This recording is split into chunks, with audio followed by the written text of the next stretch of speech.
My 7-year-old grandson sleeps just down the hall from me, and he wakes up a lot of mornings and he says, this could be the best day ever. And other times, in the middle of the night, he calls out in a tremulous voice, "Nana, will you ever get sick and die?" I think this pretty much says it for me and most of the people I know, that we're a mixed grill of happy anticipation and dread. So I sat down a few days before my 61st birthday, and I decided to compile a list of everything I know for sure. There's so little truth in the popular culture, and it's good to be sure of a few things. For instance, I am no longer 47, although this is the age I feel and the age I like to think of myself as being. My friend Paul used to say in his late 70s that he felt like a young man with something really wrong with him. Our true person is outside of time and space, but looking at the paperwork, I can in fact see that I was born in 1954. My inside self is outside of time and space. It doesn't have an age. I'm every age I've ever been, and so are you. Although I can't help mentioning as an aside that it might have been helpful if I hadn't followed the skincare rules of the 60s, which involved getting as much sun as possible while slathered in baby oil and basking in the glow of a tinfoil reflector shield. It was so liberating, though, to face the truth that I was no longer in the last throes of middle age that I decided to write down every single true thing I know. People feel really doomed and overwhelmed these days, and they keep asking me what's true. So I hope that my list of things I'm almost positive about might offer some basic operating instructions to anyone who's feeling really overwhelmed or beleaguered. Number 1, the first and truest thing is that all truth is a paradox. Life is both a precious, unfathomably beautiful gift, and it's impossible here on the incarnational side of things. It's been a very bad match for those of us who were born extremely sensitive. It's so hard and weird that we sometimes wonder if we're being punked. It's filled simultaneously with heartbreaking sweetness and beauty, desperate poverty, floods and babies and acne and Mozart, all swirled together. I don't think it's an ideal system. Number 2, almost everything will work again if you unplug it for a few minutes.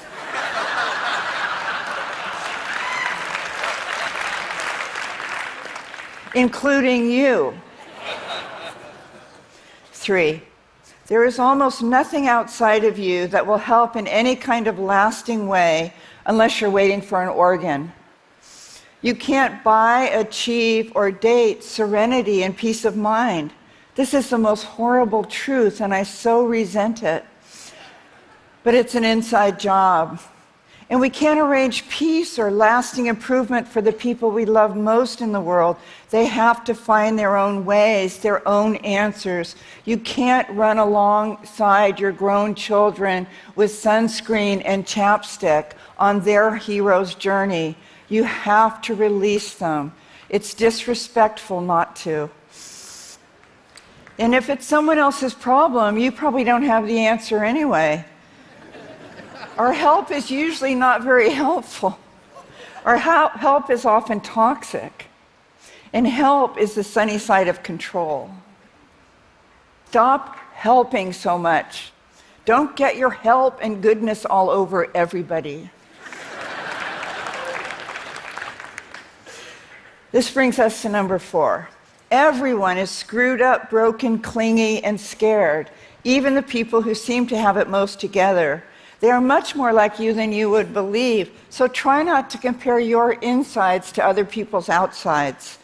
It will only make you worse than you already are.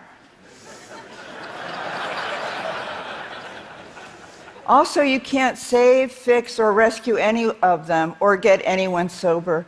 What helped me get clean and sober 30 years ago was the catastrophe of my behavior and thinking. So I asked some sober friends for help, and I turned to a higher power. One acronym for God is the gift of desperation, G-O-D, or as a sober friend put it, by the end I was deteriorating faster than I could lower my standards.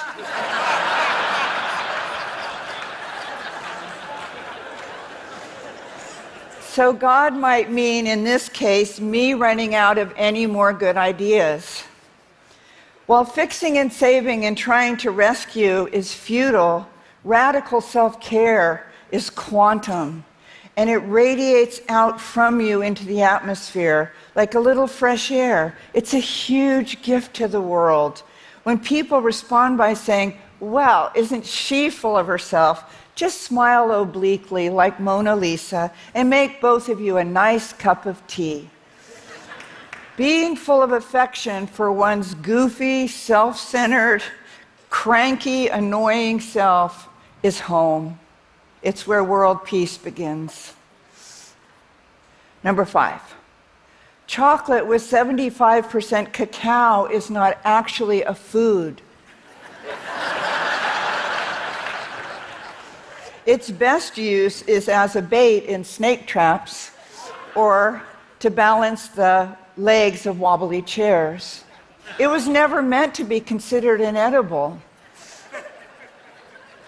Number 6. Writing. Every writer you know writes really terrible first drafts, but they keep their butt in the chair. That's the secret of life. That's probably the main difference between you and them. They just do it. They do it by prearrangement with themselves. They do it as a debt of honor. They tell stories that come through them one day at a time, little by little. When my older brother was in 4th grade, he had a term paper on birds due the next day, and he hadn't started. So my dad sat down with him with an Audubon book, paper, pencils, and brads for those of you who have gotten a little less young and remember brads. And he said to my brother, "Just take it bird by bird, buddy. Just read about pelicans, and then write about pelicans in your own voice. And then find out about chickadees and tell us about them in your own voice, and then geese." So the 2 most important things about writing are bird by bird and really god-awful first drafts. If you don't know where to start, remember that every single thing that happened to you is yours and you get to tell it.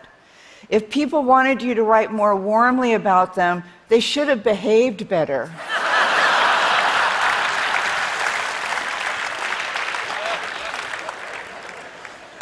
You're going to feel like hell if you wake up someday and you never wrote the stuff that is tugging on the sleeves of your heart. Your stories, memories, visions, and songs. Your truth, your version of things in your own voice. That's really all you have to offer us. And that's also why you were born. 7. Publication and temporary creative successes are something you have to recover from. They kill as many people as not. They will hurt, damage, and change you in ways you cannot imagine. The most degraded and evil people I've ever known are male writers who've had huge bestsellers. And yet, returning to number 1, that all truth is paradox, it's also a miracle to get your work published, to get your stories read and heard. Just try to bust yourself gently of the fantasy that publication will heal you, that it will fill the Swiss cheesy holes inside of you. It can't. It won't. But writing can. So can singing in a choir or a bluegrass band. So can painting community murals or birding or fostering old dogs that no one else will. Number 8, families. Families are hard, hard, hard. No matter how cherished and astonishing they may also be. Again, see number 1. At family gatherings where you suddenly feel homicidal or suicidal, remember that in all cases it's a miracle that any of us specifically were conceived and born.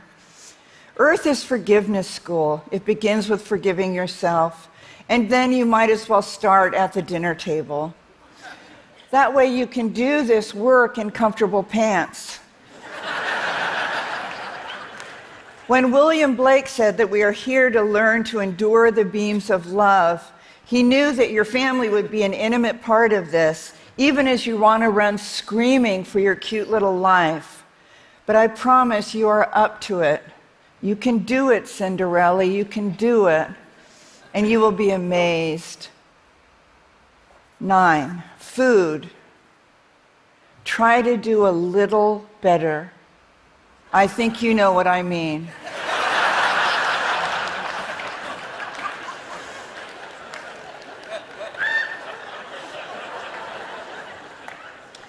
Number 10, grace. Grace is spiritual WD-40, or water wings. The mystery of grace is that God loves Henry Kissinger and Vladimir Putin and me exactly as much as he or she loves your new grandchild. Go figure. The movement of grace is what changes us, and heals our world. To summon grace, say, help, and then buckle up. Grace finds you exactly where you are, but it doesn't leave you where it found you. And grace won't look like Casper the Friendly Ghost, regrettably. But the phone will ring or the mail will come, and then against all odds, you'll get your sense of humor about yourself back. Laughter really is carbonated holiness. It helps us breathe again and gives us back to ourselves, and this gives us faith in life and each other. And remember, grace always bats last. 11. God just means goodness. It's really not all that scary. It means the divine, or a loving, animating intelligence, or as we learned from the great deteriorata, the cosmic muffin. A good name for God is not me. Emerson said that the happiest person on earth is the one who learns from nature the lessons of worship. So go outside a lot and look up. My pastor said you can trap bees on the bottom of mason jars without lids because they don't look up. So they just walk around bitterly bumping into the glass walls. Go outside, look up. Secret of life. And finally, death. Number 12. Wow and yikes. It's so hard to bear when the few people you cannot live without die. You'll never get over these losses, and no matter what the culture says, you're not supposed to. We Christians like to think of death as a major change of address. But in any case, the person will live again fully in your heart if you don't seal it off. Like Leonard Cohen said, there are cracks in everything, and that's how the light gets in, and that's how we feel our people again fully alive. Also, the people will make you laugh out loud at the most inconvenient times. And that's the great good news. But their absence will also be a lifelong nightmare of homesickness for you. Grief and friends, time and tears will heal you to some extent. Tears will bathe and baptize and hydrate and moisturize you in the ground on which you walk. Do you know the first thing that God says to Moses? He says, take off your shoes. Because this is holy ground, all evidence to the contrary. It's hard to believe, but it's the truest thing I know. When you're a little bit older, like my tiny personal self, you realize that death is as sacred as birth. And don't worry, get on with your life. Almost every single death is easy and gentle, with the very best people surrounding you for as long as you need. You won't be alone. They'll help you cross over to whatever awaits us. As Ram Dass said, when all is said and done, we're really just all walking each other home. I think that's it. But if I think of anything else, I'll let you know. Thank you. Thank you. I was very surprised to be asked to come because it is not my realm, technology or design or entertainment. I mean, my realm is sort of faith and writing and kind of lurching along together. And I was surprised, but they said I could give a talk, and I said I'd love to. If you don't know where to start, remember that every single thing that happened to you is yours, and you get to tell it. People are very, very frightened and feel really doomed in America these days. And I just wanted to help people get their sense of humor about it and to realize how much isn't a problem if you take an action and take a really healthy or loving or friendly action. You'll have loving and friendly feelings.